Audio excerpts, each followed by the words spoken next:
여러분 안녕하십니까? 전자신문 웨비나 전문 방송 올쇼TV 김지선입니다. 많은 기업이 최근 디지털 전환을 진행하면서 신규 애플리케이션 개발에 대한 요구사항이 많아지고 있는데요. 이 앱을 현대화하고 신규 서비스를 빠르게 출시하고자 하는 수요도 높아지고 있습니다. 오늘은 이 분야 전문 기업인 한국 IBM이 앱 현대화와 그리고 클라우드 네이티브 앱 개발에 대한 자세한 설명과 그리고 사례를 좀 전달드리려고 하는데요. 오늘 김홍석 한국 IBM 실장님 그리고 서승원 한국 IBM 실장님 나와주셨습니다. 안녕하세요. 안녕하세요. 맞습니다. 네, 자기소개 간단히 먼저 좀 부탁드리겠습니다. 서 실장, 김 실장님 먼저. 네. 안녕하세요. IBM 클라우드 인티그레이션 팀에서 앱 현대화 전략 관련된 소프트웨어를 지원하고 있는 김홍석 실장입니다. 안녕하세요. 네, 서 실장님. 네, 안녕하십니까. 한국 IBM에서 엔터프라이즈 클라우드 어드바이저로 활약하고 있는 서승원 실장입니다. 클라우드 도입을 고민하시는 고객분들을 도와드리고 있습니다. 네, 오늘 발표는 약 50분간 진행될 예정입니다. 저희가 발표를 하는 동안에 궁금한 내용에 대해서 질문을 주시면 추후에 선정해서 답변을 좀 드리도록 하겠습니다.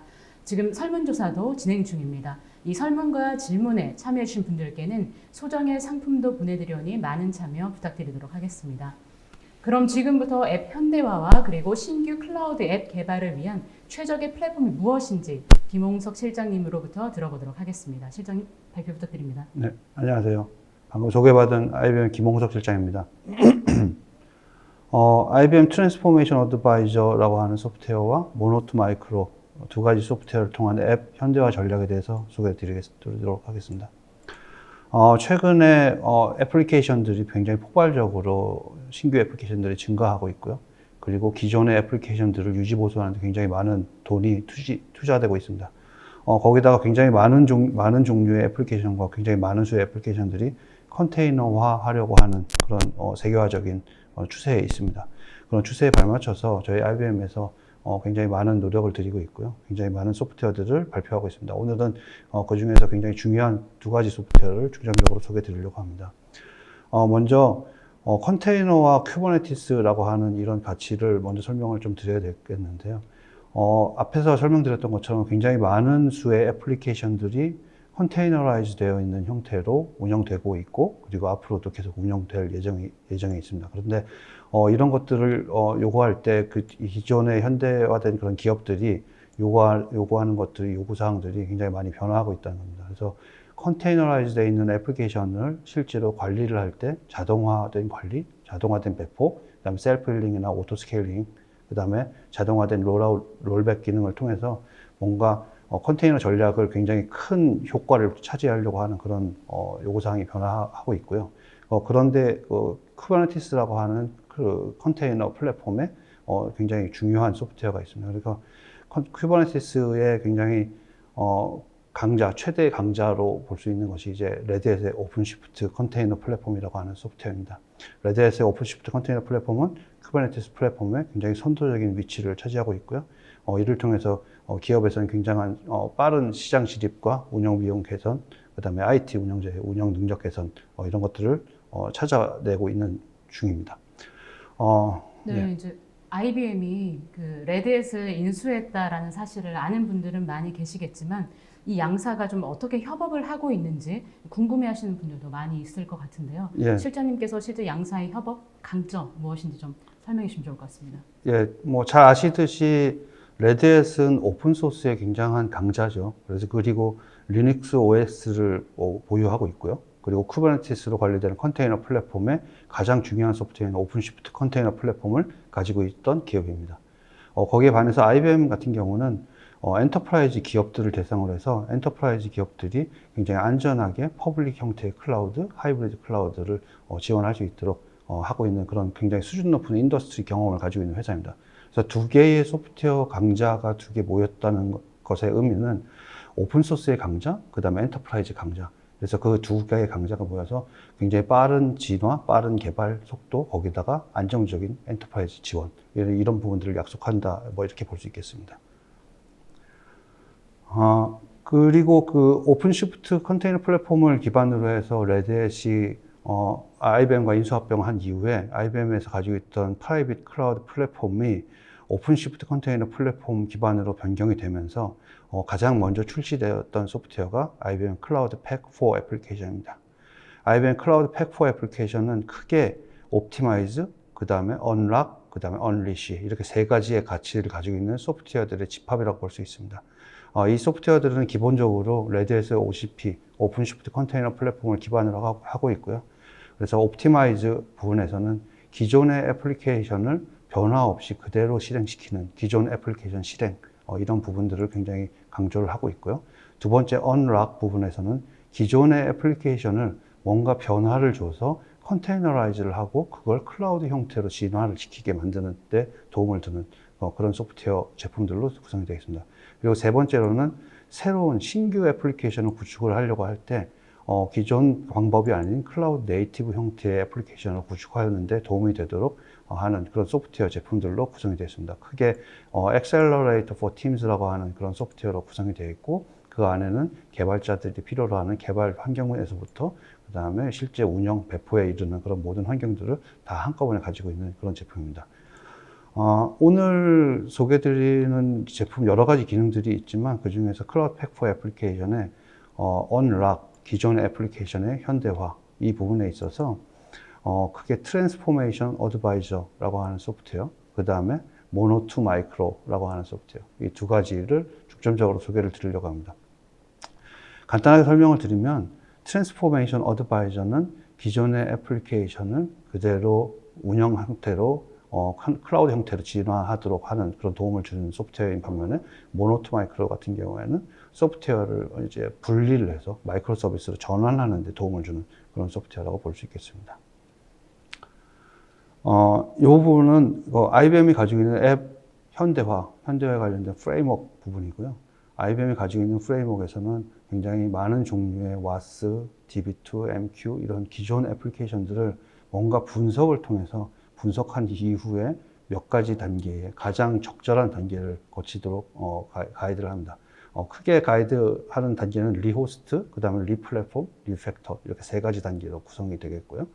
리호스트 같은 경우에는 마이그레이션에 준합니다. 그래서 실제로 기본적인 애플리케이션들이 변화 없이 그대로 클라우드 형태로 전환되는 컨테이너라이즈만 단순하게 실행하는 그런 부분들이 될 것이고요.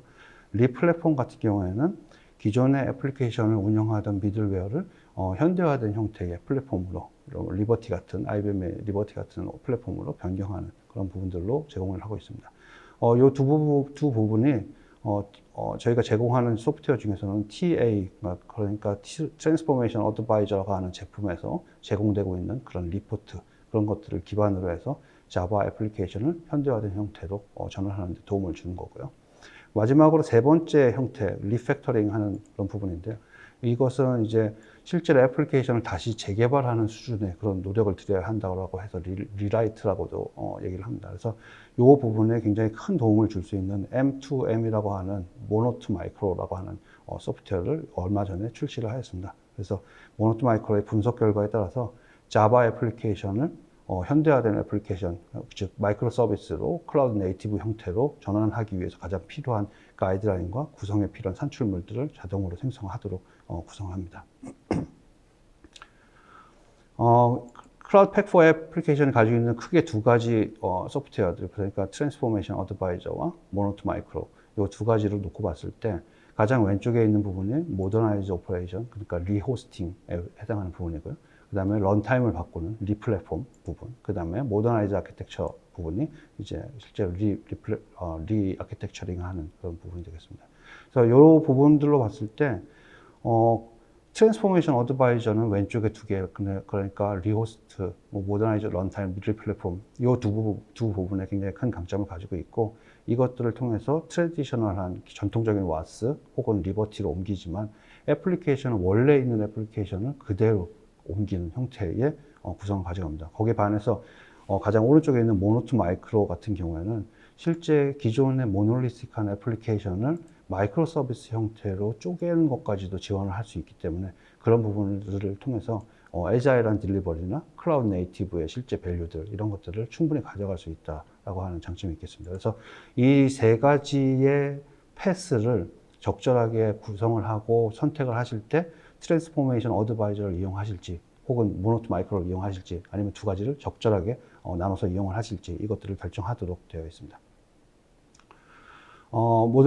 모더나이제이션 툴셋이 이제 크게 두 가지가 있다고 TA와 M2M 두 가지가 있다고 말씀을 드렸고, 이거는 기본적으로 전통적인 애플리케이션, 한 덩어리로 되어 있는 모노리식한 애플리케이션들, 이것들을 가장 먼저 해야 되는 분석의 과정을 거치게 됩니다. 그래서 분석의 과정을 거치는 데 있어서 분석해서 이거를 리호스팅이나 리플랫폼을 할 건지 아니면 리아키텍처링을 할 것인지에 따라서 TA를 이용하거나 M2M을 이용하거나 하는 것이죠. 그래서 최종적으로 산출물로 나와 있는 것들은 산출물로는 마이크로 서비스화되어서 실제로 클라우드 네이티브 형태로 이제 구성할 수 있도록 해주는 그런 것까지를 이제 최종적인 목표로 한다라고 볼 수 있겠습니다.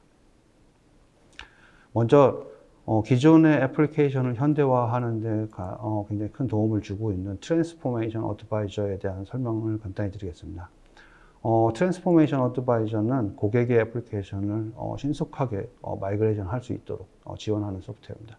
그래서 기존의 J2E 애플리케이션들을 분석하고 분석한 결과 이 플랫폼에서 다른 플랫폼으로 이 미들웨어에서 다른 미들웨어로 옮겼을 때 어떠한 테크니컬한 문제들이 있지는 않은지 아니면 있다면 이것들을 어떻게 회피하면 되는지, 그리고 그 애플리케이션을 그대로 컨테이너형으로 올렸을 때 어떤 작업들을 해줘야 되는지에 대한 설명들을 제공을 하고, 실제로 컨테이너라이즈에 필요한 번들 파일들을 제공을 합니다. 예를 들어서 도커 파일이라든가 아니면 빌드 파일이라든가 컨피그레이션 파일이라든가 이런 것들을 제공을 해서 컨테이너라이즈를 하는데 고객이 애플리케이션 변경이 없다면 굉장히 빠른 형태로 옮기는데 굉장히 도움을 주는 그런 소프트웨어라고 볼 수 있겠습니다.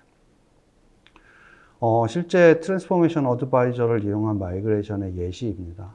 기존의 WAS 애플리케이션, IBM의 웹스피어 애플리케이션 서버를 이용하고 있는 WAS 애플리케이션, 이 뒷부분에서 좀 더 설명을 좀 드리겠지만, 이런 제품을 이용하고 있는 고객들이 굉장히 많이 있으실 텐데, 그런 부분들을 IBM의 트랜스포메이션 어드바이저라고 하는 소프트웨어를 이용해서 분석을 하고, IBM이 가지고 있는 오픈 리버티라고 하는 WAS 형태로 마이그레이션해서 빌드하는 예시입니다. 그래서 절차적으로는 TA에서 워크스페이스를 생성하고 TA의 분석 툴인 데이터 컬렉터라고 하는 에이전트를 카피를 해서 그걸 실행하고, 얘가 실행한 결과를 다시 TA로 받아들여서 그걸 가지고 애플리케이션의 분석을 마친 후에 저희가 제공하고 있는 클라우드 네이티브 형태의 애플리케이션 개발 플랫폼인 앱소디를 이용해서 실제로 빌드하고 디플로이하는 과정을 통해서 실제 애플리케이션이 원래 트래디셔널한 애플리케이션을 컨테이너라이즈 되어 있는 애플리케이션으로 전환하는 그런 과정을 거칠 수가 있겠습니다. 아까 이제 TA에 대해서 좀 이제 말씀을 해주셨는데, 오늘 또 하나 이제 중요한 소프트웨어가 사실 이제 모노 투 마이크로 M2M 네. 서비스가 되겠는데, 기존의 앱을 이제 그대로 옮기는 것들이 많이 있는데, 최근에 가장 관심을 갖는 게 이 앱들을 어떻게 하면 마이크로 서비스를 좀 쪼개서 옮길 것이냐라는 부분인데, 제가 듣기로는 업계에서 이렇게 쪼개서 옮기는 서비스는 없고 거의 IBM이 처음으로 내놓은 서비스가 바로 이 M2M이라고 들었는데 맞는 건가요? 예, 맞습니다. 그래서 제품 명칭에서 보시는 것처럼 모노 투 마이크로라고 하는 모노리식한 애플리케이션들을 마이크로 서비스로 옮기는데 도움을 드릴 수 있는 그런 솔루션입니다.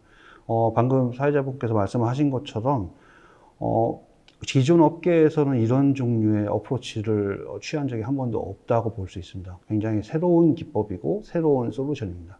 그래서 기존의 애플리케이션을 마이크로 서비스로 쪼개려고 하는 제가 트랜스포메이션 어드바이저라고 하는 소프트웨어를 가지고서 고객분들을 만났을 때 가장 많은 질문을 받는 것들이 어떤 것이냐면 이 애플리케이션을 있는 그대로 가는 거가 아니고 마이크로 서비스 형태로 옮겨야 진짜로 클라우드의 그런 이점들을 얻을 수 있지 않느냐라고 하는 질문이었습니다. 거기에 대한 대답을 이제서야 비로소 할 수 있게 되는데요.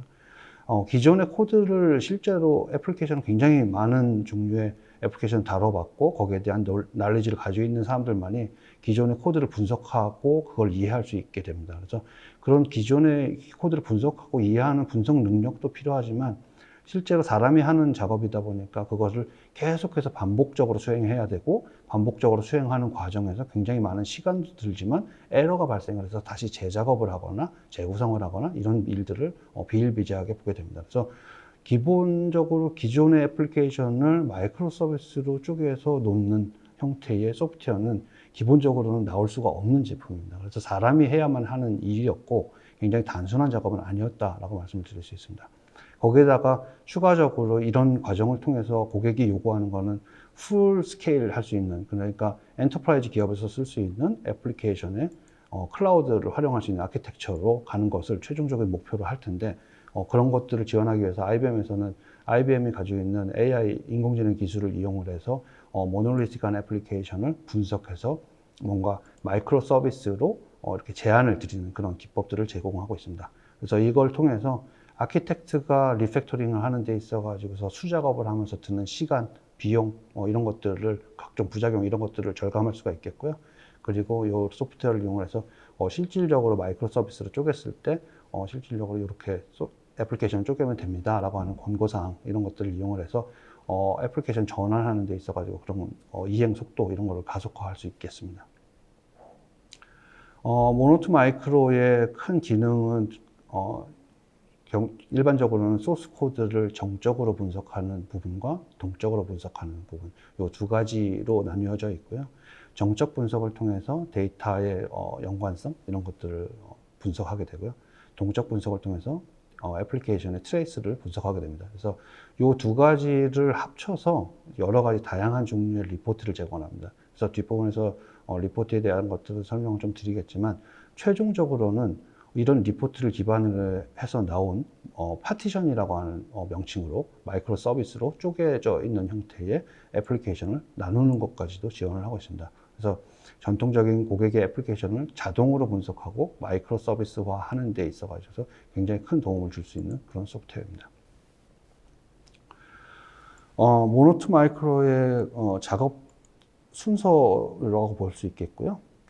첫 번째 1번 입장에서는 보면 소스 코드를 정적으로 분석하는 겁니다. 정적 분석을 통해서 데이터의 디펜던시, 데이터가 어떤 애플리케이션에서 어떻게 사용되어져 있고, 그리고 그 애플리케이션에 사용된 그 데이터가 다른 애플리케이션에서 어떻게 구성되어 있으며 그렇게 연관관계는 어떻게 되어 있는지, 이런 부분들을 분석을 합니다. 그리고 두 번째로는 실제로 애플리케이션을 실행을 하면서 이번에 런타임에 해당하는 로그와 런타임의 트레이스, 이런 부분들을 추출을 해냅니다. 그 다음에 세 번째로는 이 애플리케이션이 실행될 때 어떠한 비즈니스 유스 케이스를 가지고서 실행됐는지에 대한 것들을 저장하도록 되어 있습니다. 그래서 2번과 3번을 모아서 비즈니스 로직에 근거한 파티셔닝, 그러니까 비즈니스 로직 기반으로 마이크로 서비스를 제한하는 게 첫 번째고요. 거기에다가 데이터 디펜던시까지 포함을 해서 좀 더 강화된 형태로 제공하는 그런 파티셔닝이 내추럴 심스 파티셔닝이라고 하는 겁니다. 그래서 최종적으로는 뭔가 마이크로 서비스로 쪼개놨을 때 저희가 제한 드리는 이런 형태로 쪼개시면 됩니다 라고 하는 그런 제안을 받으실 수가 있는 거죠. 상세하게 앞부분에서 이제 설명을 드릴 때 이제 뭐 간단하게 정적 분석과 동적 분석 이렇게 설명을 드렸습니다만, 기본적으로는 예전의 버전에서는 이런 것들이 전부 다 실제 AI 분석하는 부분들이 있었기 때문에 AI 분석하는 데 있어서 오픈 베타나 클로스 베타 이 상태에서는 IBM 사이트에서 분석을 했었습니다. 근데 이런 것들이 전체적으로 고객의 환경에서 실행이 될 수 있도록 다 내려왔습니다. 그래서 첫 번째로는 블루제이라고 하는 소프트웨어를 통해서 자바 코드에 대한 정적 분석을 수행을 합니다. 정적 분석을 통해서 데이터의 디펜던시를 확인을 하고, 그리고 이 애플리케이션이 실행될 때 필요한 로그를 수집하기 위한 코드를 주입을 합니다. 두 번째로는 플리커라고 하는 모듈을 통해서 테스트 케이스별로 테스트를 실행을 하고, 테스트 케이스가 실행됐을 때의 비즈니스 유스 케이스들 이런 것들을 합쳐서 소스 코드에 분석한 결과와 같이 트레이스를 추출해내도록 되어 있습니다. 그 다음에 마지막으로 세 번째로는 이제 굉장히 중요한 부분인데요. 오리올이라고 하는 모노투 마이크로의 AI 엔진이 있습니다. 그래서 얘는 파이썬으로 개발되어 있는 소프트웨어이고요. 그래서 실제로 정적 분석에서 나온 데이터 디펜던시와 동적 분석에서 나온 로그, 트레이스, 비즈니스 유스 케이스, 이게 세 가지를 합쳐서 하나의 분석한 결과로 결과 리포트를 제공을 합니다. 그리고 최종적으로는 카디널이라고 하는 리포트 생성하는 코드, 그 다음에 얘를 레코멘드 제시되고 있는 그런 마이크로 서비스로 변경할 수 있게 코드를 생성해내는 것까지 종합적으로 제공을 하고 있습니다. 모노투 마이크로가 제공하고 있는 여러 가지 리포트들, 오늘 이 자리에서 굉장히 많은 종류의 리포트들을 한꺼번에 다 설명을 드리기는 좀 어려울 것 같고요. 이 애플리케이션이 실행되면서 나오는 리포트들 중에서 몇 가지 중요한 부분들만 좀 설명을 드리도록 하겠습니다. 첫 번째로는 런타임 콜 그래프입니다. 런타임 콜 그래프는 모노리틱한 애플리케이션들이 실행이 되면서 클래스들 내부에서 실행이 되거나 호출이 되거나 아니면 호출하는 그런 관계들, 그리고 그 안에서의 상세 내역, 이런 것들을 오른쪽에 보시는 것처럼 그래프로 표현을 하게 되어 있습니다. 각각 점 하나하나가 이제 각각의 자바 클래스가 되겠고요. 그리고 거기에서 선으로 연결되어 있는 것처럼 하나의 아일랜드 형태로 이렇게 마이크로 서비스의 후보군으로 연결이 될 수 있을 텐데, 거기에 식별되지 않은 나머지 점들, 이런 부분들이 격리된 여러 클래스들을 식별을 해낼 수 있게 되는 겁니다. 그래서 이런 부분들이 나올 수 있는 이유는 테스트 케이스가 커버리지가 굉장히 부족한 경우, 그래서 이런 테스트 케이스가 굉장히 많은 테스트 케이스를 실행을 하면서 여기 있는 모든 클래스들이 다 실행을 하게 되고, 실행되면서 어떠한 클래스들과 연관관계를 가졌는지에 대한 것을 전체적으로 분석해낼 때 이렇게 있는 격리되어 있는 클래스들이 다 없어지게 될 겁니다. 그래서 혹은 그렇게 되지 않거나 한 번만 실행이 되고 그 다음에 초기화하는 코드만 가지고 있는 경우, 그런 경우에는 이렇게 격리된 코드로 식별이 될 수 있겠고요. 아니면은 실제로 애플리케이션 내부에서 전혀 실행이 되고 있지 않은 데드 코드인 경우도 있을 수 있습니다. 그래서 데드 코드를 찾아내는데도 굉장히 중요한 역할을 하는 리포트입니다. 두 번째로는 굉장히 중요한 리포트인데, 비즈니스 로직에 기반한 그룹핑입니다. 그래서 앞에서 설명을 드렸던 비즈니스 유스 케이스, 그 다음에 런타임의 로그, 그 다음에 트레이스, 이런 부분들을 종합적으로 AI 엔진을 통해서 분석한 결과물입니다. 여기서 보시는 것처럼 비즈니스 로직이 수행이 되면서 발생되고 있는 트레이스를 전체적으로 분석을 합니다. 그래서 그 클래스들 사이에 어떤 순서로 호출이 됐고 얼마만한 빈도로 호출이 됐으며 어떤 비즈니스 유스 케이스에서 이용되어 있는지, 그 인과관계나 사용된 사례의 유사성, 시간적인 관계, 그다음에 클래스들이 어떻게 행동을 했는지, 이런 것들에 대한 양식을 굉장히 딥하게 분석을 하는 그런 AI 기술이 이용이 되고 있고요. 그래서 비즈니스 로직 기반으로 클래스들을 나눠 놓는 그런 그룹핑을 합니다. 그래서 이런 것들을 통해서 실제로 그 안에 내부적으로 데이터가 처리되어 있는 부분들까지 검색하지는 않지만 애플리케이션이 호출되고 실행되면서 나올 수 있는 그런 부분들을 그룹핑을 해서 마이크로 서비스로 이렇게 쪼개면 될 것 같습니다 라고 하는 가이드라인을 제공을 하는 거죠. 그래서 여기까지가 이제 이 모노투 마이크로의 굉장히 큰 기능 중에 하나가 될 거고요. 거기에다 덧붙여가지고 아까 정적 분석을 통해서 나오는 산출물인 데이터 디펜던시에 관련된 테이블들, 즉 애플리케이션 내부에서 애플리케이션들이 사용이 되면서 사용되었던 그런 파라미터들, 그다음 변수들, 이런 것들을 통해서, 거기에 대한 분석을 통해서 다른 애플리케이션에서 그 파라미터나 그 변수를 어떻게 이용을 했는지까지도 고려를 한 내추럴 심즈라고 하는 기반 그룹을 생성을 할 수 있습니다. 그래서 이 생성된 코드에서는 앞에서 설명했던 비즈니스 로직에 기반한 그런 코드 생성, 이런 것들을 더해가지고 실질적으로 계속해서 반복적으로 병합을 하면서 데이터 종속성과 병합을 하면서 내추럴 심스 기반으로 생성을 하도록 합니다. 그래서 이런 것들을 통해서 기존의 클래스들을 다시 작성하는 거 없이, 실제로 애플리케이션의 코드 변경 없이 이렇게 쪼개는데 가장 가이드라인을 제공할 수 있는 그런 기능이라고 볼 수 있겠습니다.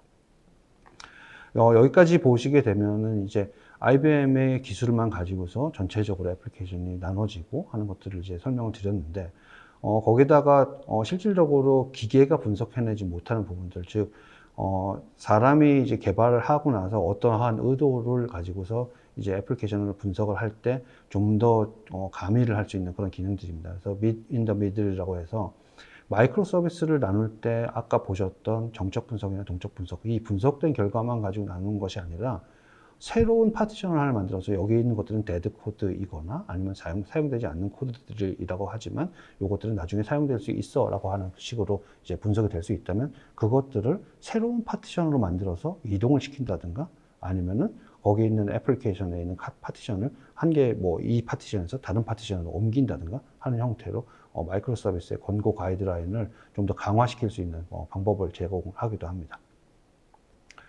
그냥 그 다음에는 이제 머신러닝이나 딥러닝 이런 것들을 이용을 할 때 애플리케이션을 분석하고 이제 그 개발하는 그런 사람들이 실제로 이렇게 기계로 분석해낸 이 내용들이 정확하게 분석이 됐는지에 대한 이런 인사이트를 가지게 하기 위해서 각종 여러 가지 종류의 서머리 리포트들을 제공을 합니다.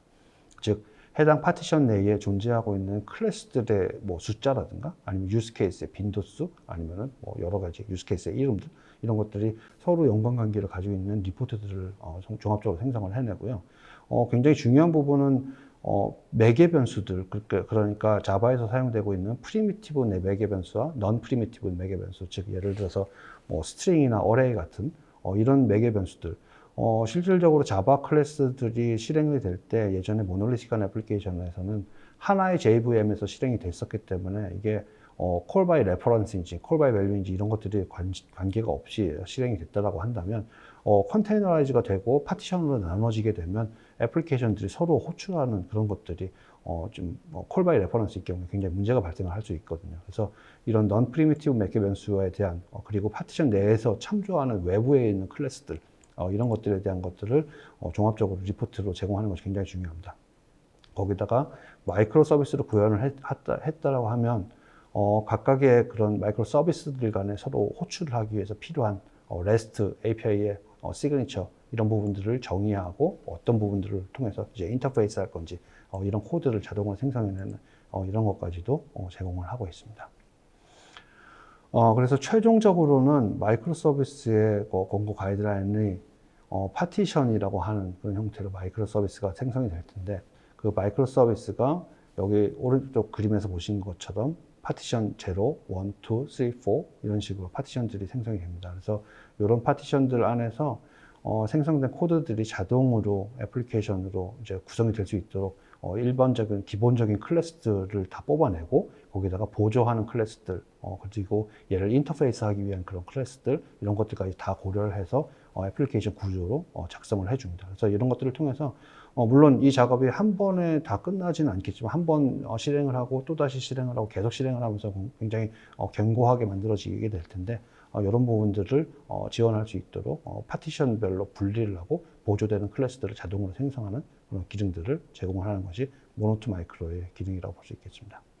네, 지금까지 이제 실장님께서 이제 앱 현대화를 위한 두 가지 이제 소프트웨어, 그러니까 트랜스포메이션 어드바이저하고 방금 말씀하셨던 모노2 마이크로에 네. 대해서 굉장히 좀 자세하게 설명을 해주셨는데 사실 앱 현대화에서 이 두 가지뿐만 아니라 사실 IBM 같은 경우는 큰 그 틀이 있죠. 그게 네. 바로 앞서 말씀해 주셨던 클라우드 팩4 애플리케이션이 되겠는데 그 클라우드 팩4 애플리케이션에 대해 전반에 대해서 조금 한번 정리를 마지막으로 해주시면 좋을 것 같습니다. 네.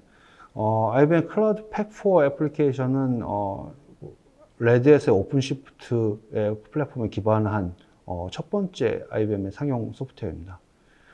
크게 클라우드 팩4 애플리케이션은 크게 기존의 애플리케이션을 현대화하고 기존의 애플리케이션 외에 클라우드에 적합한 개발 환경, 그 다음에 자동화를 통해서 빌드 배포하는 환경까지 종합적으로 가지고 있는 소프트웨어입니다.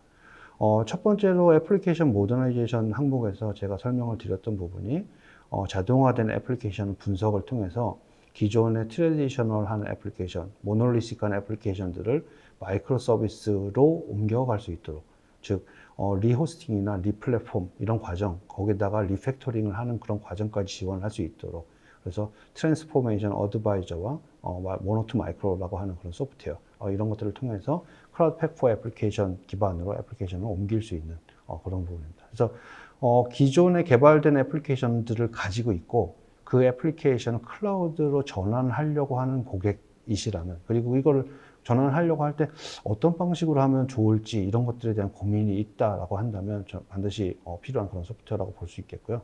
IBM에서는 앞서 말씀드린 것처럼 리호스팅, 리플랫폼, 리아키텍처링 이렇게 세 가지 큰 관점에서 가장 적절한 방법의 그런 제안을 드릴 수 있는 그런 유일한 회사입니다.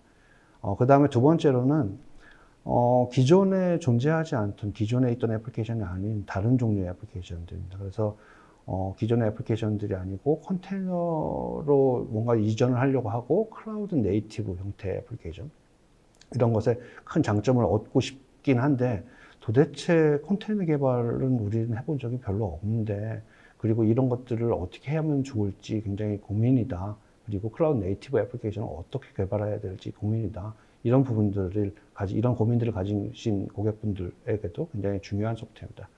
즉, IBM이 가지고 있는 클라우드 네이티브의 개발 지원 항목에는 IBM 코드윈드, 그다음에 이클립스나 비주얼 스튜디오를 기반하고 있는 개발 환경들 이런 것들을 통해서 거기다가 런타임과 프레임워크, 그다음에 미들웨어 이런 것들을 다 포함을 하고 있고 실제로 빌드 배포에 대한 프로세스들까지 하나의 패키지로 묶어져 있는 앱소디라고 하는 툴셋까지도 가지고 있고 그걸 통해서 기본적인 컨테이너 이미지를 처음에 받아내려서 아무것도 없는 상태에서 신규로 개발할 때 고객분들은 비즈니스 로직에 대한 고민만 하고 그 다음에 거기에 대한 산출물인 컨테이너라이즈되어 있는 애플리케이션들은 자동으로 생성되는 그런 경험들을 하실 수 있게 되어 있습니다.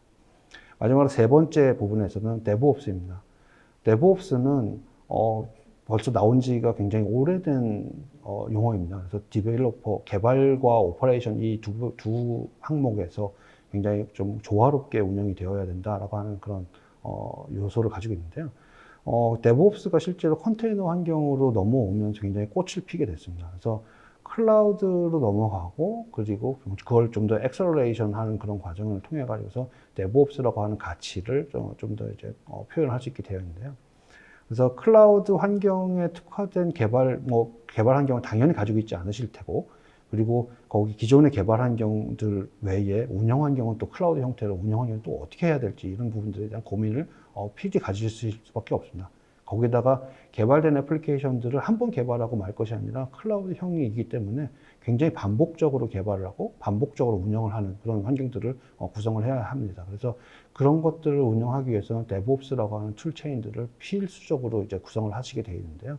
IBM이 가지고 있는 클라우드 팩4 애플리케이션에서는 자동화를 하기 위한 각종 빌드 배포 프로세스에 대한 툴셋들을 한꺼번에 제품 안에 포함을 하고 있습니다. 예를 들어서 빌드 과정에서 혹은 QA나 프로덕션 과정에서 실제로 배포를 할 때 정적인 배포, 동적인 배포, 동시 배포 이런 것들을 수행을 할 때 각각 필요한 그런 프로세스들, 그 다음에 각각 필요한 그런 툴링들 이런 것들을 하나로 모아서 자동화된 배포 프로세스를 가지고 있는 파이프라인을 제공을 합니다. 이렇게 세 가지 측면의 현대화와 클라우드 네이티브, 그 다음에 개발 운영에 관련된 DevOps 이런 세 가지 가치를 가지고서 고객분들이 실제로 애플리케이션을 처음 만들거나 아니면 기존에 가지고 있는 애플리케이션을 옮기거나 아니면은 없는 애플리케이션을 새로 만들어서 클라우드 형태의 어떤 가치를 가지고 가고 싶으신 고객분들에게는 굉장히 훌륭한 플랫폼이라고 생각합니다. 거기에다가 맨 최종적으로는 기반 자체가 오픈시프트라고 하는 레드햇의 오픈시프트라고 하는 플랫폼이기 때문에 오픈시프트 플랫폼은 굉장히 메이저 브랜드의 소프트웨어이고 그 소프트웨어가 운영되고 실제로 실행될 수 있는 클라우드 환경이 퍼블릭, 하이브리드, 멀티로 이제 제공될 수 있는 그런 환경들입니다. 그래서 그런 부분에 있어서 고객의 선택이 단순하게 온프렘에 놓이지 않고 퍼블릭이나 하이브리드로 넘어간다 하더라도 굉장히 유연하게 대응할 수 있는 그런 플랫폼이라고 볼 수 있습니다. 그래서 그렇게 세 가지 가치를 가지고 있는 클라우드 팩4 애플리케이션이라고 볼 수 있습니다. 네, 지금까지 이제 김홍석 실장님으로부터 앱 현대화를 위한 IBM의 솔루션 그리고 전략에 대해 좀 자세하게 좀 들어봤는데요. IBM이 이제 레드햇을 만나서 굉장히 강력한 플랫폼을 구축을 했다라는 좀 그런 느낌이 들었습니다. 이어서 서승훈 실장님으로부터 실제 국내 보험사의 POC 사례를 통해서 어떻게 앱 현대화를 구현할 수 있을지 자세히 설명 들어보도록 하겠습니다. 서 실장님 발표 부탁드립니다. 네. 반갑습니다. 한국 IBM의 서승원 실장입니다. 2020년에 단연컨대 그 IT 시장에서 가장 핫한 워드는 클라우드랑 컨테이너라이제이션 또 MSA인 것 같습니다. 그래서 이러한 고객이 클라우드 네이티브 환경으로 가고자 하는 목표들은 모든 엔터프라이즈 고객들이 다 내부의 IT 어젠다를 다 세우셨고요. 그런 클라우드 전이 있어서 도움을 드리는 종합선물 섹터와 같은 하나의 도구가 바로 클라우드 팩4 어플리케이션이라고 말씀드릴 수 있겠습니다. 저는 그래서 오늘 그 국내 금융권에서 수차례 이 컨테이너라이제이션 기술을 중심으로 해서 여러 POC들을 수행한 사례가 IBM을 보유하고 있습니다. 그래서 대표적인 사례를 골라서 실제 이 고객은 어떤 고민들을 가지고 계셨고 또 클라우드 팩4 어플리케이션을 통해서 고객이 클라우드 전이 있어서 어떤 부분들을 증명받고 싶어 하셨는지 그것도 설명드리도록 하겠습니다. 그래서 이 보험사 같은 경우에서는 실제 내부의 수년간 디지털 트랜스포메이션 프로젝트를 수행을 잘 해오고 계셨었고요. 그리고 이제 본격적으로 클라우드 네이티브 시대를 맞아서 내부에 일단 하이브리드 클라우드 형태, 프라이빗 클라우드를 두고 그리고 언젠간 다가올 줄 모르는 퍼블릭 클라우드를 연동을 해서 하이브리드 클라우드를 구축하고자 하는 니즈를 가지고 계셨습니다. 근데 이때 있어서는 실제 어떤 벤더의 어떤 구속은 없어야 되겠다라는 전제상을 좀 가지고 계셨고요. 그리고 또 기존의 레가시 IT가 가지고 있던 개발 조직에 대한 어떤 혁신 이런 것들을 주문을 좀 하셨습니다. 그래서 개발하는 어떤 스타일과 문화, 프로세스 이런 것들이 어떤 도구적인 플랫폼에서 다 변경되기를 원하셨습니다. 또 그래서 이런 것들이 다 갖춰지고 나서 그 기술의 핵심에는 오픈 소스가 중심이 있었으면 좋겠다라는 말씀을 좀 하셨었고요. 이것들이 다 갖춰지고 나면은 클라우드 네이티브한 환경에서 우리의 개발팀, 운영팀들이 함께 일하면서 그런 역량들이 지속 가능하도록 이렇게 내줘야 됐으면 좋겠다라는 어떤 그 전제상, 니즈를 가지고 계셨습니다.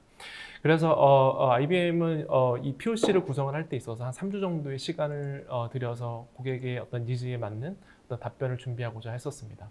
그래서 클라우드 네이티브로 가실 때, 물론 그 안에 있어서는 데브옵스와 MSA 같은 굵직한 어젠다도 다 있었습니다. 고객은 기존에 있는 어플리케이션 포트폴리오를 컨테이너라이제이션 하기를 원하셨고, 그 컨테이너화를 진행할 때 대표적인 하나 세 가지 패스가 있습니다. 그래서 그런 것들을 컨테이너 플랫폼, 즉 IBM이 얘기하고 있는 오픈시프트 플랫폼을 가지고 있는 또 클라우드 팩퍼 어플리케이션, 그 안에 앞서 설명 들으셨던 트랜스포메이션 어드바이저라는 도구들을 이용을 해가지고 어떻게 하면 기존의 어플리케이션을 어떻게 쉽고 빠르게 마이그레이션 할 수 있는지 그런 부분들에 대한 것들을 증명을 좀 해드렸습니다. 그래서 그 IBM에서는 고객들한테 세 가지 대표적인 시나리오를 제안을 해드렸었습니다. 컨테이너화를 진행을 할 때 지나갈 수 있는 큰 세 가지 패스로 볼 수 있겠는데요.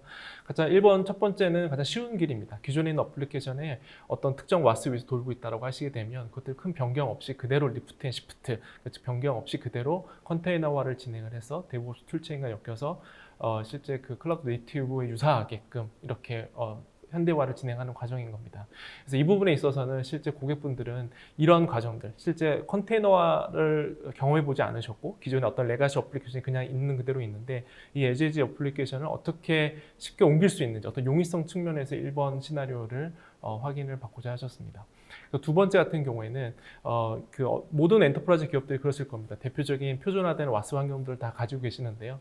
한 두어 가지 와스 환경들을 가지고 나서 그 위에서 동작하고 있는 기존의 어플리케이션들을 IBM이 얘기하고 있는 클라우드 네이티브형 와스 위에 올려놓고서 그 과정을 진행을 할 때 트랜스포메이션 어드바이저를 통해서 실제 기존의 어플리케이션들의 어떤 부분들을 고치고 어떻게 이전에 가야 될지에 대한 것들을 인사이트를 수출한 다음에 그다음에 그런 부분들을 개발자들이 실제 아키텍트 팀과 같이 협업을 하면서 어떻게 하면 쉽고 빠르게 그 기존의 어플리케이션 현대화를 진행할 수 있는지 그런 부분들에 대한 시나리오를 확인하는 것, 그런 것들이 이제 두 번째 시나리오로 이제 구성이 되어 있었습니다. 세 번째 같은 경우에는 실제 클라우드 네이티브 향으로 기존의 어플리케이션이 아니라 아예 여기서부터 처음부터 바텀업으로 신규 개발 어플리케이션을 진행을 하는 겁니다. 그래서 저희 클라우드 팩퍼 어플리케이션 안에는 다양한 툴셋이 제공되고 있는데요. 트랜스포메이션 어드바이저도 있지만은 기존에 어떤 그 기본적인 베이스 이미지를 제공해서 컨테이너화를 바로 진행을 해서 데브옵스 체인과 자동으로 엮어주게 해주는 앱소디 툴체인, 앱소디 스택 이런 것들 다 제공이 되어 있습니다. 그래서 이런 것들을 이용을 해서 실제 오픈시프트라고 하는 컨테이너 플랫폼 위에서 개발을 실질적으로 진행을 한 다음에 데브옵스 툴체인과 자동으로 연계해서 어떻게 배포까지 이루어지는지 이 전체적인 과정을 좀 봤습니다. 그래서 앞서 말씀드린 시나리오 1, 2, 3이 어떤 난이도 순서대로 되어 있는데요. 이런 것들을 전체적으로 3주간의 POC를 통해서 제공해드림으로 인해서 이런 동작들이 실제 교과서에 있는 얘기들이 아니라 IBM 핸즈온 과정을 통해서 실제 보여지고 동작하는구나라는 것들을 고객들이 실제 체험을 하셨습니다. 대략의 POC 수행 일정을 보시는 바와 같이 IBM 팀이 준비한 시간은 총 한 3주 정도 됩니다. 마지막에는 보고 기간을 가졌었고요. 그래서 금융권 사례로 저희가 POC를 진행했기 때문에 프라이빗 클라우드 환경을 전제를 일단 했습니다. 그래서 그 안에 IBM이 말씀드린 클라우드 팩퍼 어플리케이션을 세팅을 하고 그 안에 오픈시프트도 같이 다 들어와 있어서 컨테이너 환경을 체험해 볼 수 있는 기본적인 뼈대를 구성을 했습니다. 그래서 GitHub이라든가 그런 것들 다 같이 구성을 좀 했었었고요. 그다음에 말씀드린 세 가지 시나리오를 구성을 했었습니다. 그래서 대표적인 시나리오 1번 가장 쉽게 리프트 앤 시프트로 올리는 부분에 대해서는 제가 샘플 어플리케이션으로 그룹웨어 등에 쓸 수 있는 어떤 특정 게시판 어플리케이션을 샘플로 좀 삼았었고요. 두 번째 시나리오, 앱을 모더나이징하는 현대화 과정에 있어서는 트랜스포메이션 어드바이저라고 하는 굉장히 스마트한 툴을 이용을 했었습니다. 세 번째로 신규로 아예 어플리케이션을 새로 개발한다라는 전제 조건에서는 여기가 약간의 간단한 비즈니스 로직을 담은 보험료 산정 어플리케이션들을 저희가 준비를 해서 그 과정을 아예 처음부터 개발자가 개발 공수와 시간을 줄여가면서 어떻게 하면 자동화 기술을 이용을 해서 빨리 배포까지 이루어지는지를 볼 수 있는 그 세 가지 시나리오를 같이 구성을 했었습니다. 그래서 그런 것도 저희가 테스트하고 준비한 다음에 고객들과 함께 POC를 진행했습니다. 그래서 POC 과정 중에 이 마지막 보고 세션이 굉장히 좀 의미가 좀 있는데요. 기존 전통적으로 저희가 POC를 하고 나면은 그냥 일방적으로 이렇게 리포팅만 해드리고 결과 보고만 해드리는 경우가 많은데 저희가 이번 POC 마지막 보고서는 고객이 실제 개발팀, 운영팀, 뭐 미들웨어 팀, 담당 팀들이 같이 함께 모셔서 실제 돌아가는 과정들 함께 다 지켜보고 실제 이것들을 체험해봤다는 게 큰 의미로 가질 수 있겠습니다. 왜냐하면 이게 단순한 툴 도입의 문제로만 끝나는 것이 아니라 팩포 어플리케이션은 단순한 도구를 말씀드리고 있는 것이 아니라 이 개발자들과 운영자들이 일하고 있는 어떤 플랫폼, 프로세스, 방법들이 같이 한꺼번에 바뀌는 거기 때문에 그런 부분들 실제적으로 체감하는 측면에서 POC의 마지막 리포팅을 이렇게 실제 고객과 함께 POC 과정을 공유해드리고 체험해볼 수 있도록 해드렸습니다. 그래서 지금부터는 한 3가지 정도의 그 시나리오를 조금 더 딥다이브해서 말씀을 좀 드릴 건데요. 태스크 1번으로 진행했던 부분은 굉장히 쉬운 케이스입니다. 말씀드린 것처럼 기존의 어플리케이션들의 실제 어떤 변경을 크게 가하지 않고 저희가 실제 설정값이라거나 야물 파일만 실제 설정값을 바꾸고 그다음에 아이디 통합 개발 환경에서 변경을 한 다음에 데보스 파이프라인을 태워서 실제 배포까지 이루어지는 간단한 과정입니다. 그래서 고객께서는 실제 웹스피어 와스, 그다음에 제이보스 와스를 가지고 계셨고 그런 기존의 와스들을 그대로 클라우드 팩포 어플리케이션 도구를 이용을 해서 배포까지 이루어지는 과정을 본 케이스, 이렇게 태스크 1번 과정을 간단히 지켜보셨습니다. 태스크 2번 같은 경우에서는 조금 더 프로세스가 좀 더 추가되고 그 다음에 고객께서 같이 인게이지하는 담당자들이 좀 더 많아진다고 볼 수 있겠습니다. 팩포 어플리케이션 안에 들어와 있는 트랜스포메이션 어드바이저를 집중적으로 활용을 했고요. 이 부분은 기존의 어플리케이션의 어떤 상태를 먼저 진단하고 분석하고 그 결과값을 기반으로 해서 어플리케이션의 일정 부분 수정을 가하는 겁니다. 그래서 그런 부분들이 실제 기세 배포가 되고 그다음에 컨테이너화가 돼서 실제 배포까지 이루어지는 과정을 보시면 되겠습니다. 실제 그래서 사람들로 보면은 개발자와 아키텍트가 같이 함께 협업하는 모델이 구성이 되어 있고요. 시작점으로 해서 아키텍트가 먼저 TA라고 하는 트랜스포메이션 어드바이저에서 하나의 어떤 워크스페이스 공간을 확인을 하고 그다음에 기존에 돌고 있는 어플리케이션 와스 환경에 데이터 컬렉터를 설치시킨 다음에 거기서 나오는 분석 결과들을 자동으로 전송을 받습니다. 그래서 아키텍트는 리포팅에서 받아들인 어떤 결과값들에 대해서 해석을 해주시고 결과값들 인사이트를 추출한 다음에 개발자한테 지시를 해주시면 되는 거고요. 개발자 입장에서는 그런 것들을 쭉 받으셔가지고 기존에 갖고 있는 어플리케이션들의 수정을 실제 가하는 겁니다. 그래서 그런 것들 배포를 타게 되면 데브옵스 툴체인을 타고 컨테이너화에 대해서 실제 바깥에서 보여주는 엔드 유저 이미지는 똑같겠습니다만 동작하고 있는 그 네이처는 완전히 바뀌어지게 되는 것이죠. 그래서 그런 것들을 태스크 2 과제로 보시면 되겠습니다. 태스크 3로 가기 전에는 실제 클라우드 팩포 어플리케이션 안에서 앞서 말씀을 드린 그 앱소디 스택이라는 것들을 좀 말씀을 좀 추가적으로 드리려고 합니다. 그러니까 기존의 오픈소스 툴인 그 카바네로 엔터프라이즈 버전이 실제 IBM에서는 이제 엑셀러레이터 포 팀즈라고 하는 프로덕트명으로 하나 이제 리네임을 했는데요. 쉽게 설명을 드리면 각 엔터프라이즈 안에서도 각 개발팀마다 표준이 다르고 또 툴도 다르고 또 개발하는 코드 스타일도 다르고 와스도 다르고 다양한 환경들을 가지고 계시는데 이런 부분들 하나의 표준화로 묶을 수 있는 전형적인 개발 표준화 스택 그 컬렉션으로 보시면 되겠습니다. 그래서 가장 밑단에서는 요즘 가장 저희가 핫하게 말씀을 드리고 있는 컨테이너 플랫폼, 즉 오픈시프트가 윗바닥에 들어오게 되고요. 그다음에 개발자들이 쓰시는 어떤 기본적인 데브옵스 파이프라인, 젠킨스가 가장 업계에서 지금 많이 쓰이고 있지만 지금 최근에 오픈시프트가 버전업이 되면서 텍턴이라고 하는 IBM과 구글이 함께 만든 데브옵스 툴이 하나의 또 표준으로 잡아가고 있습니다. 그래서 이런 것들이 최신 레이티스트 버전으로 들어와 있고 앱소드 스택이 들어오고 그다음에 만약에 MSA로 우리가 서비스 메시를 구성하겠다라고 하게 되면 이스토리오라는 툴까지 같이 이제 하나의 개발 도구로 같이 들어와 있습니다. 그래서 그 위에 고객께서 고려하시는 와스 환경 도구들이 쭉 올라와 있게 되고요. 개발하는 환경 이 통합 개발 툴로서는 이클립스 쉐라든가 아니면 이제 코드 윈드라 이런 것들이 같이 이제 하나의 스택으로 들어와 있어서 개발자 입장에서는 기존의 뭐 인프라라든가 주변에 있는 다른 환경들을 설정하는데 많은 에너지와 공수를 들이시지 않고 비즈니스 로직을 기반으로 해서 실제 개발에만 집중하실 수 있는 개발자의 생산성을 크게 향상시키는 도구로 저희가 엑셀러레이터 4 팀즈라는 거를 클라우드 팩포 어플리케이션에서 이렇게 제안해 드리고 있습니다. 그래서 이 툴들을 이용을 해서 실제 전통적으로 기존에 아마 개발자분들이 요구사항을 받아가지고 개발을 진행을 하실 때 로컬에서 일단 개발해 보시고 그 다음에 이제 개발기에 한번 세팅을 해서 이제 배포를 해보신 다음에 중간에 뭐 스테이징이나 QA 단계를 거쳐서 실제 프로덕션까지 가는 과정, 그 크게 세 가지 큰 과정들을 이렇게 진행을 같이 클라우드 네이티브 어플리케이션 신규 개발 과정 프로세스 다 진행을 해볼 수가 있습니다.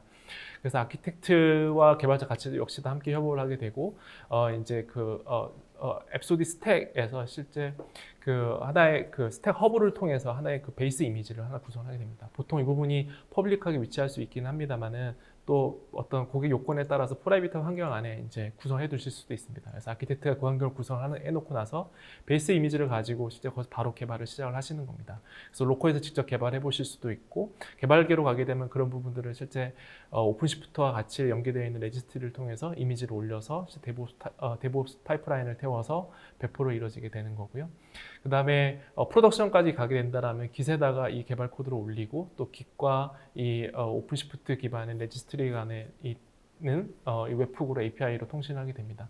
그래서 어떤 소스 코드에 변경이 일어나게 됐다라고 하게 되면 웹훅을 통해서 바로 자동으로 인지를 하게 되고 변경 사항들 다시 재배포되는 프로세스를 가져갈 수 있게 되고요. 그래서 그런 부분들이 오픈시프트와 레지스트리, 그 다음에 웹훅, 그 다음에 이 전체적인 과정들이 앱소디 스택을 이용해서 한 번에 다 구성이 된 부분, 이런 것들이 실제 제가 보험료 산정을 간단하게 보는 애플리케이션을 이런 플로우를 따라서 쉽게 개발을 좀 해봤었습니다. 그래서 이런 것들이 태스크 3로 가장 저희가 제공해드리는 시나리오 중에 가장 좀 디테일하면서도 좀 어려운 부분으로 좀 보실 수도 있겠습니다.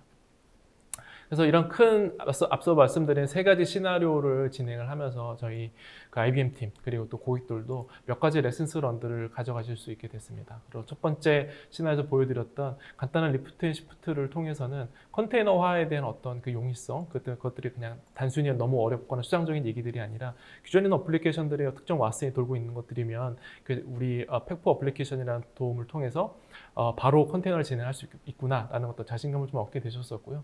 그 얘기인즉슨 자신의 어플리케이션 포트폴리오를 들여다보시고 어떤 특정 부분들은 이런 부분들에 대해서는 바로 너무 올드하지 않고 기존의 특정 오픈소스 왓스 돌고 있다라고 하게 되면 바로 리프트 앤 시프트로 컨테이너화를 진행할 수 있겠구나. 이것들이 향후에 MSA나 클라우드 네이티브로 전제를 할 때 꼭 필요한 부분이 되겠구나라고 하는 어떤 레슨스런을 얻으셨습니다.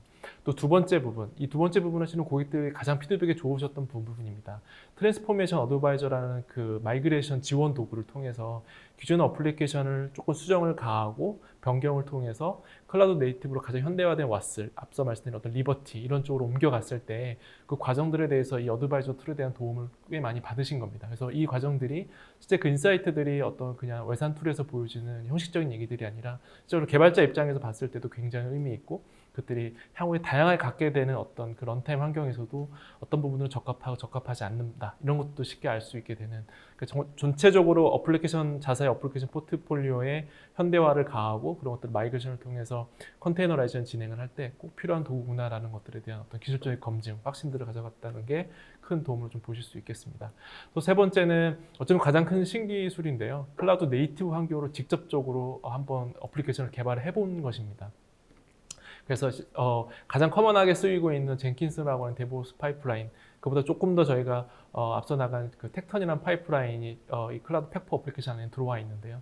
이런 것들을 오픈시프트 컨테이너 플랫폼 위에서 이 파이프라인을 태워서 아까 말씀드린 앱소디 스택을 이용해서 베이스 이미지를 갖고 와서 레디메이드 된 베이스 이미지를 갖고 와서 적정한 수정을 가하고 빨리 배포해서 프로덕션을 좀 보게 되는 그런 부분에 있어서 개발자의 생산성을 좀 극대화하는 데 있어서 도움을 주는 환경, 이런 것들은 플랫폼적으로 가능하구나. 그래서 이런 것들이 우리 개발팀에 있어서 실제 요구사항을 받고 테스트를 거쳐서 프로덕션에 가기까지 전체적인 프로세스가 많이 바뀔 수 있고 그것들이 개발자의 생산성을 더욱더 강화시키는 방향으로 갈 수 있구나 라는 부분들, 개발자의 생산성이 좀 더 도와지면 비즈니스 요건들을 잘 초래할 수 있기 때문에 결국 비즈니스에 기여하는 IT의 모델이 한 시드가 되거든요. 그래서 그런 부분들의 확신을 가졌다라는 것, 그런 것들이 가장 큰 레슨스런으로 볼 수 있겠습니다. 실장님께서 이제 쭉 이제 POC 사례를 굉장히 좀 자세하게 설명을 해주셨는데 네. 아마 시청하시는 분들께서는 POC는 알겠는데 네. 이 POC 이후에 그럼 어떻게 이걸 할 수 있는지 네.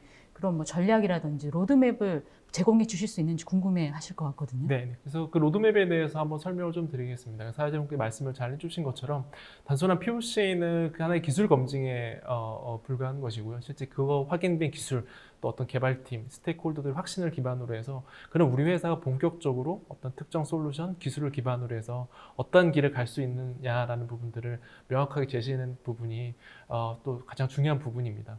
그래서 IBM에서는 이미 해외에서는 은행이나 보험사 이런 파이낸셜 마켓에 진행된 여러 사례에서 확보한 레슨스런들을 기반으로 해가지고 크게 3단계의 검증된 로드맵을 제시해 드렸습니다. 그래서 이 고객한테도 동일하게 이 차트를 설명드리면서 로드맵을 제시해 드렸고요. 프라이빗 클라우드를 중심으로 해서 하이브리드, 멀티 클라우드까지 향후 고려하신다고 했을 때 반드시 어떤 지름길, 그러니까 어떤 비용과 시간을 절약하면서 갈 수 있는 핵심 기술은 바로 컨테이너라이제이션입니다. 그래서 그런 부분에 있어서는 저희가 뭐 상반기에 많이 설명을 드렸던 롯데카드 케이스도 기반으로 해서 실제적으로 자사 갖고 있는 어플리케이션들을 고객이 먼저 만나는 채널단, 대회계부터 먼저 스코프를 나눠서 컨테이너라이징을 진행을 하고 점차 그 방향성이 우리 내부에 있는 기관계 쪽으로 점차 페이지를 옮겨가면서 결국에 우리 회사 갖고 있는 어플리케이션 포트폴리오를 실제 보면 어느 정도 컨테이너라이제이션을 진행을 하는 겁니다. 그래서 이런 부분들이 결국에는 2단계 다가오는 MSA를 전제로 하는 어떤 선제적인 전초 작업이라고 볼 수도 있겠습니다. 그래서 MSA는 자연스럽게 2단계 과정으로 이제 연결을 갈 수 있게 되고요. 바로 1단계 MSA를 진행하는 것보다는 훨씬 더 기술을 안전하게 또 혁신적으로 검증할 수 있는 부분들이 1단계 과정으로 또 보실 수 있겠습니다. 그래서 2단계에서는 우리 어플리케이션들이 상당 부분 컨테이너라이징이 됐을 텐데 그 방법들이 아까 말씀드린 세 가지 시나리오로 방법을 통해서 진행이 되어 왔을 겁니다. 리프트 앤 시프트로 진행됐던가 아니면 어떤 리팩토링이 진행이 됐던가. 근데 이 부분들이 점차 MSA 전환이 됐을 때는 모두에 말씀드린 모노2 마이크로라는 툴들을 이용해서 리아키텍처링 형태로 이제 진행이 될 수 있었습니다. 그래서 기존에 갖고 있는 어플리케이션 아키텍처가 이제 마이크로 서비스 아키텍처 형태로 이제 바뀌는 과정, 그 부분들을 이제 2단계로 진행해 볼 수 있게 되는 거고요.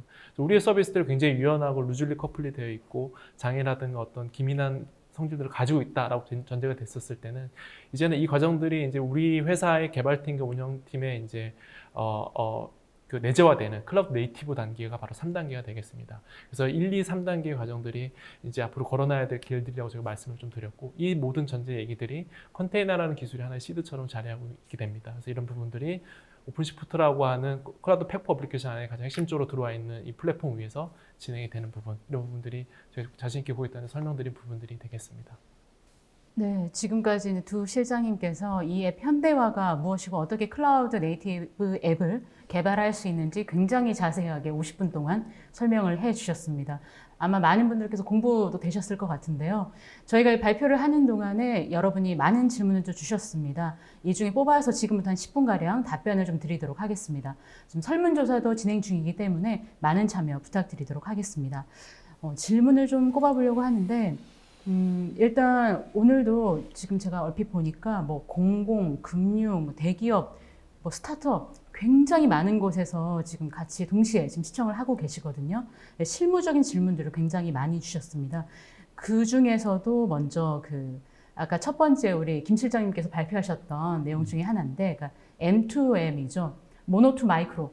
이제 약자가 되겠는데 이 M2M 같은 경우 완전 자동으로 이루어지는 것인지라는 좀 질문을 주셨습니다. 실장님 추가적으로 설명 좀 부탁드리겠습니다. 예, 그 모노2 마이크로라고 하는 소프트웨어는 현재 상태에서 오픈 베타, 클로스드 베타와 오픈 베타 과정을 거쳐서 현재 아직 정식 GA가 되기 직전 상태인 얼리 릴리스 상태입니다. 모노2 마이크로 소프트웨어가 제공하고 있는 그런 기술들 중에서 굉장히 많은 부분들이 자동화되어 있습니다. 다만 실제로 애플리케이션을 분석하고 나온 그 리포트에 대한 분석, 거기에 대한 인사이트를 고객들이 가지고 가는 부분들은 고객이 직접 해주셔야 되는 부분이고요. 실제로 M2M을 이용해서 애플리케이션을 분석하는 과정, 이 과정에서는 전반적으로 전체 자동화가 되어 있다고 볼 수 있을 정도로 수준이 올라가 있습니다. 그래서 최종적으로는 나중에 뭔가 UI나 이런 부분들이 더 강화될 수는 있겠지만 현재 상태에서는 굉장히 많은 수준의 자동화가 되어 있습니다. 네, 이어서 또 M2M에 대한 그 관심이 굉장히 높은 것 같아서 관련 질문들이 좀 많이 들어왔는데요. 연결 질문도 하나 좀 드릴게요. 그 M2M 같은 경우는 기존 클래스들을 다시 작성할 필요성을 좀 최소화시킨다라고 좀 말씀을 주셨는데 여기에 대한 조금 더 부가적인 설명을 부탁드린다라는 질문을 주셨습니다. 네. 실장님 계속 설명 부탁드리겠습니다. 아까 제가 설명을 드릴 때 두 가지 형태의 파티션을 지원한다고 말씀드렸습니다. 하나는 비즈니스 케이스에 대한 비즈니스 유즈 케이스별 파티셔닝, 그 다음에 데이터 디펜던시를 고려한 파티셔닝, 이렇게 두 가지를 말씀을 드렸었는데 비즈니스 유즈 케이스만 고려를 한다라고 하면 하나의 클래스가 다른 클래스를 호출하는 그런 관계들만 가지고 있기 때문에 크게 고려할 것이 많지는 않지만 그 안에 들어있는 데이터까지 고려를 하게 되면 굉장히 많은 변수들이 작용을 하게 됩니다. 근데 그러한 데이터들에 대한 변수들까지, 그래서 하나의 클래스가 다른 클래스에서 어떻게 이용됐는지, 그리고 그 안에 있는 변수들이 어떻게 이용되어 있는지까지 고려를 해서 애플리케이션을 나누기 때문에, 나누고 나서 실제로 애플리케이션이 구동되는 데 있어가지고 다른 좀 더 부가적인 코드를 작성을 해서 이 코드를 실행시켜야 되는 그런 일들이 최소화될 수 있다는 것입니다. 그래서 그런 부분들이, 그러니까 아까 설명드렸던 비즈니스 유즈 케이스에 대한 파티셔닝 외에 데이터 디펜던시를 고려한 파티셔닝, 이런 부분들까지 종합적으로 고려되어 있다, 그런 의미에서 말씀드린 거겠습니다. 네. 그리고 오늘 또 이 방송의 가장 큰 주제가 바로 앱 현대화가 되겠는데 이 앱 현대화 관련된 질문들도 지금 굉장히 많이 올라와 있는데요. 이 중에서 가장 좀 보편적인 아마 다들 궁금해하실 만한 질문 하나 좀 드리면 이 앱 현대화를 구현을 할 때 가장 고려해야 될 부분이 무엇이라고 생각하는지 질문을 주셨는데 이 부분은 제 생각에 서 실장님께서 아까 POC 사례도 있고 하니까 네, 그런 네. 사례들도 좀 자세하게 설명해 주시면 좋을 것 같습니다. 네. 앱 현대화 관련해서는 저희도 사례를 계속 만들어 나가고 프로젝트를 진행하면서 느끼는 것들이 참 많습니다. 그래서 불과 얼마 전까지만 하더라도 앱 현대화 과정은 소위 이제 뭐 장님 코끼리 만지는 식으로 해서 어떤 특정한 방법론이나 어떤 툴키트 같은 게 전혀 없었었는데요. 앱 현대화를 진행했을 때에는 여러 가지 어떤 이런 관점들이 이제 IBM 팀에서는 이제 확보를 하기 시작을 했었습니다. 그래서 크게 기술적인 관점이라든가 또는 어떤 그 비즈니스에 임팩트를 미치는 관점들, 그런 크게 두 가지 축으로 두고서 앱 현대화를 어떻게 진행할 건지를 보게 됩니다. 실제 현대화를 진행을 할 때는 우리 회사에 갖고 있는 어플리케이션도 수백 개고 또 각각의 특성들이 다 맞기 때문에 소위 이런 부분에 있어서는 많은 고민들을 해야 되는 게 실은 사실이기는 합니다. 그래서 그런 부분들에 대해서 대표적인 어플리케이션들을 선발을 해야 되는데요. 모든 어플리케이션을 현대화할 수 있는 것도 아니고 뭐 그런 부분들에 대해서 비즈니스의 어떤 크리티컬리티, 그러니까 얼마나 더 심각하고 중요한 영향을 미치느냐, 또 그런 어플리케이션들은 언제 차세대를 진행을 했고 그런 어플리케이션 프레임워크는 지금 현재 어떤 버전으로 와 있느냐, 어떤 기술적인 부분들과 아키텍처를 다 동시에 같이 보고서 제가 판단을 해야 됩니다. 뭐 그런 것들을 저희는 또 모더나이제이션, 컨테이너라이제이션, 어피니티라고도 말씀을 좀 드리긴 하고요. 그리고 적합성 평가들을 사전에 진행을 하고 나서 현대화를 진행하도록 저희가 권고를 좀 드립니다. 그래서 그런 부분들을 저희가 앞에서 어드바이즈 해드리는 것도 IBM이 이런 시장에서 이런 플레이를 할 때 차별화 포인트를 갖고 있는데요. 실제적으로 도구로서 도움을 받으실 수 있는 게 트랜스포메이션 어드바이저. 트랜스포메이션 어드바이저는 실제 기존에 있는 소스 코드를 갖고서 분석 진행을 한 다음에 그것들이 IBM이 얘기하는 어떤 그 현대화된 어플리케이션에 대비 어느 정도의 부분들이 부족하고 그런 것들을 마이그레이션하고 업그레이드하기 위해서 어떻게 액션을 진행해야 되겠다라는 부분들을 어떤 전형적인 숫자와 어떤 가이드라인으로 제시를 합니다. 그래서 그런 부분들을 이해하면서 가질 수 있는 부분들을 제공하고 있기 때문에 어떤 특정한 전략 앱 현대화를 진행을 할 때 딱 정답은 없습니다만 기본적으로 갖고 있는 저희 지금 말씀드린 어떤 그런 프레임, 방법론 이거를 기반으로 해서 단계적으로 진행하시는 것이 가장 올바른 전략으로 또 설명을 드릴 수 있겠습니다. 네, 실장님께서 굉장히 자세하게 설명을 해주셔서 좀 많이 도움이 되셨을 것 같은데요. 이번 질문 같은 경우는 아마 많은 회사들이 지금 강조하는 게 컨테이너화에 대해서 얘기를 많이 하고 있습니다. 그래서 좀 관련된 질문을 하나 주신 것 같은데요. 이 IBM이 경쟁사들의 컨테이너화 전략과 가장 차별화된 포인트는 뭐냐라는 좀 질문 주셨습니다. 이거는 김 실장님께서 답변해 주시면 좋을 것 같습니다. IBM에서의 컨테이너라이즈 전략은 굉장히 제품 지원이 굉장히 중요하게 작용을 하고 있습니다. 어떤 것이냐면 다른 타사의 컨테이너라이즈 전략 같은 경우에는 as is 애플리케이션을 그대로 컨테이너로 옮기는 것, 그것이 리프트 앤 시프트 형태로 옮기는 것, 그것이 거의 유일한 방법이었습니다. 그러고 나서 애플리케이션을 분석하고 분리하고 하는 것들은 고객의 모든 책임들이 다 가 있었습니다. 하지만 IBM의 컨테이너라이즈를 위한 제품인 트랜스포메이션 어드바이저와 모노투 마이크로의 경우에는 가장 먼저 수행을 하는 것이 고객의 애플리케이션에 대한 인사이트를 얻기 위한 분석입니다. 그래서 그런 분석 과정을 통해서 그 분석 과정에서 나온 결과물을 가지고 얘를 그대로 갈 것인지, 리호스팅을 할 것인지, 리플랫폼을 할 것인지, 리아키텍처링을 할 것인지, 어떻게 쪼갤 것인지에 대한 가이드라인을 정확하게 제시를 하고 거기에 대한 최종적인 산출물까지도 제공을 할 수 있다라고 해서 굉장히 수준 높은 부분들이기 때문에 타사에서 리프트 앤 시프트로 단순하게 컨테이너라이즈 하는 것과 굉장히 차별화된 부분들이 있다고 볼 수 있습니다. 네, 오늘도 이제 마지막 질문 간단하게 하나 드리고 마쳐야 될 것 같은데 확실히 오늘 그 모노2 마이크로가 굉장히 핫했나 봐요. 그 발표에서 질문들이 굉장히 많이 올랐는데 마지막 정리 질문 답변으로 해주시면 좋을 것 같습니다. 다른 회사 제품 중에 이 모노2 마이크로 같은 제품이 있는지라는 질문 주셨는데 정리 한번 부탁드리겠습니다. 일단 IBM의 모노2 마이크로도 IBM에서 가장 처음 이제 나온 제품입니다. 그리고 제가 알기로도 이와 같은 동일한 어프로치를 가지고 있는 소프트웨어는 전 세계적으로 없는 것으로 알고 있고요.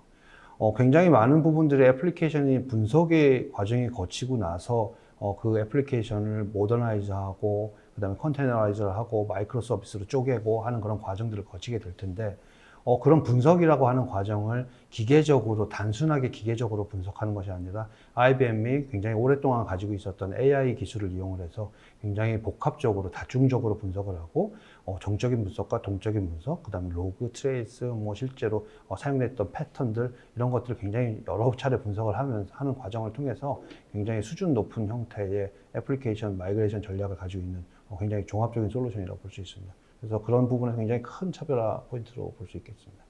네, 오늘 두 분 실장님께서 굉장히 수고를 많이 해주셨는데요. 간단하게 소감 한 말씀씩 좀 부탁드리도록 하겠습니다. 먼저 서승원 실장님. 네, 저희가 같이 일을 하시는 IT인들과 일을 할 때 필드에서 뛰면서 정말 시대가 빨리 바뀌는 걸 느낍니다. 뭐 이렇게 빨리 사례들이 나오게 되고 앞으로 더 많은 사례들이 있을 걸 예상하게 되는데요. 더 좋은 사례로 또 재밌는 이야기를 담아서 유익하게 찾아뵙도록 하겠습니다. 네, 이어서 김원석 실장님. 네, 저는 기존에 제가 이 클라우드 인티그레이션 관련된 일들을 하면서 고객분들이 굉장히 염원하고 찾았던 그런 소프트웨어가 이제서야 발표될 수 있고 그걸 이제 설명을 드릴 수 있어서 굉장히 기쁘게 생각하고 있습니다. 기존의 트랜스포메이션 어드바이저가 단순하게 애플리케이션을 리프트 앤 시프트 형태로 옮기는 그런 부분들에 약간 좀 머물러 있었다면 모노2 마이크로는 실질적으로 애플리케이션을 마이크로 서비스로까지 옮길 수 있게 해줄 수 있는 유일한 소프트웨어입니다. 그래서 그런 부분들을 고객이 찾고 있는 그런 부분들에서 굉장히 소개를 드릴 수 있어서 굉장히 기쁘게 생각하고 있습니다. 네, 오늘 오쇼TV는 여기까지입니다. 오늘 웨비나 발표 자료와 다시 보기는 일주일 안에 업데이트됩니다. 시청해주신 여러분 감사합니다.